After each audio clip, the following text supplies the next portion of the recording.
आवाज दो, आवाज दो। బీసీలకు 42% రిజర్వేషన్లను, బీసీలకు 42% రిజర్వేషన్లను, బీసీలకు 42% రిజర్వేషన్లను आवाज दो, आवाज दो, आवाज दो।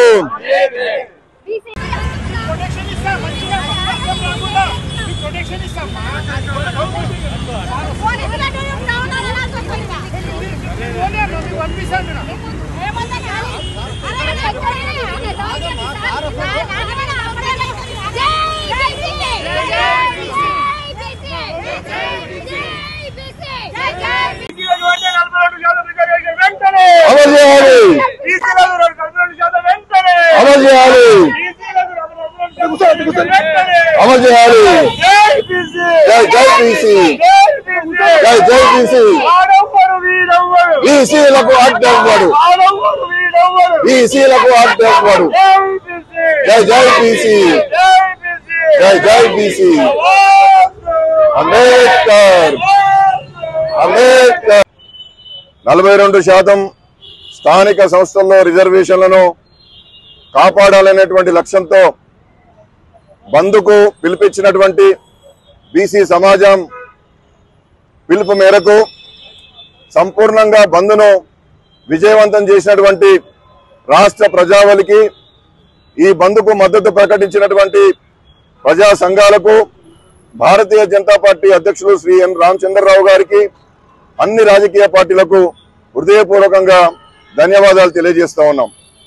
ఇది కేవలం ఒక రకమైనటువంటి బంద్ కాదు। జస్టిస్ ఫర్ బంద్ అంటే వెనుకబడిన వర్గాలకు న్యాయం జరగాలనేటువంటి సంకల్పంతో జరిగినటువంటి బంద్ మాత్రమే తప్ప మరొకటి కాదు అనేటువంటిది రాష్ట్ర ప్రభుత్వం గమనించాలి। ఇవాళ 42% రిజర్వేషన్లు మీరు ఇస్తామని చెప్పిండ్రు, 42% రిజర్వేషన్లు నిలబెట్టే పని చేయాలి। 2 వారాల్లోగా మరి మీరు ఎప్పుడు ఎన్నికలు పెడతారు అని చెప్పి నిన్న కూడా గౌరవ హైకోర్టు చెప్పడం జరిగింది। కాబట్టి వాళ్ళ రాష్ట్ర ప్రభుత్వాన్ని మేము అడుగుతున్నది ఏంటంటే, మీరు 42% నిలబెట్టడానికి కావాల్సినటువంటి పద్ధతులని కరెక్ట్ చేస్తే న్యాయస్థానాల్లో నిలబడుతుంది। ఇది న్యాయస్థానాల్లో తప్పు కాదు, ఇది ప్రభుత్వం తప్పు మాత్రమే అని చెప్పి నేను చాలా స్పష్టంగా చెప్పదలుచుకున్నాం। అన్ని రాజకీయ పార్టీలు వాళ్ళ సపోర్ట్ చేసినాయి। భారతీయ జనతా పార్టీ కూడా 42% రిజర్వేషన్లు నిలబడాలని చెప్పి ఈ బంద్కు మద్దతు ప్రకటించింది। అయినప్పటికీ కొంతమంది భారతీయ జనతా పార్టీని టార్గెట్ గా చేసుకుని భారతీయ జనతా పార్టీ సహకరించడం లేదనేటువంటి తప్పుడు ప్రచారం చేస్తున్నారు। నేను దీన్ని తీవ్రంగా ఖండిస్తున్నాం। ఇవాళ మేమందరం ఎందుకు పాల్గొన్నాం? 42% రిజర్వేషన్లు నిలబడాలి। ఈ రాష్ట్రంలో ఉన్నటువంటి అత్యంత వెనుకబడిన వర్గాలకు, సంచార విముక్త జాతులకు ఇప్పటి వరకు రాజకీయంగా అవకాశం రానటువంటి వాళ్ళకు అవకాశం లభించాలని చెప్పి మేము కోరుకోవడం జరిగింది। అందువల్లనే ఇవాళ భారతీయ జనతా పార్టీ సపోర్ట్ చేస్తున్నది। ఈ ఖైరతాబాద్ చౌరస్తాలో దీనికి మద్దతుగా ఇవాళ మేము నిరసన వ్యక్తం చేసినాం। ఇది సక్సెస్ చేసినటువంటి అన్ని వర్గాల ప్రజలకు, వ్యాపార వర్గాలకు, డాక్టర్లకు, లాయర్లకు, ఇంజనీర్లకు అందరికి కూడా మేము ధన్యవాదాలు తెలియజేస్తూ ఉన్నాం। అవును,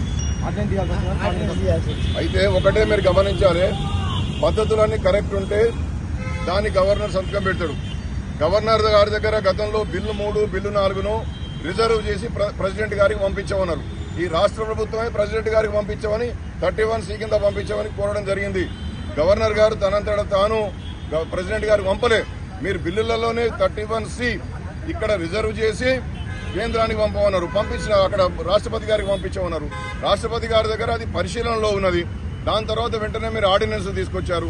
దాని తర్వాత వెంటనే మళ్ళీ అదే అంశం మీద చట్టంలో ఒకటి ఉంటే మీరు జీవో ఒకటి తీసుకొచ్చారు। కాబట్టి తప్పుల మీద తప్పులు ప్రభుత్వం చేసి రాజ్యాంగాధికారులైనటువంటి గవర్నర్ గారిని, రాష్ట్రపతి గారిని ఇబ్బంది పెట్టే కార్యక్రమాలు చేస్తా ఉన్నారు। దీంట్లో భారతీయ జనతా పార్టీ యొక్క ప్రమేయం ఏముంటది?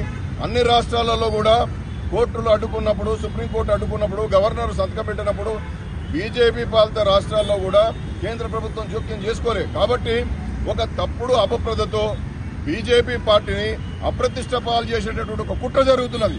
దీన్ని మేము తీవ్రంగా ఖండిస్తున్నాం। మీరన్ని తప్పులు చేయకుండా మీరన్ని కరెక్ట్ చేస్తే భారతీయ జనతా పార్టీ ఎందుకు అండగా ఉండదు? ఇవాళ ఈ కార్యక్రమానికి ఇక్కడ ఉన్నటువంటి భారతీయ జనతా పార్టీ శాసనసభలో గాని, శాసన మండలిలో గాని ఈ బంద్కు గాని సంపూర్ణమైన మద్దతు ఇచ్చింది కదా। ఎక్కడికక్కడ భాజపా కార్యకర్తలను కూడా మద్దతుగా నిలుస్తున్నాం కదా।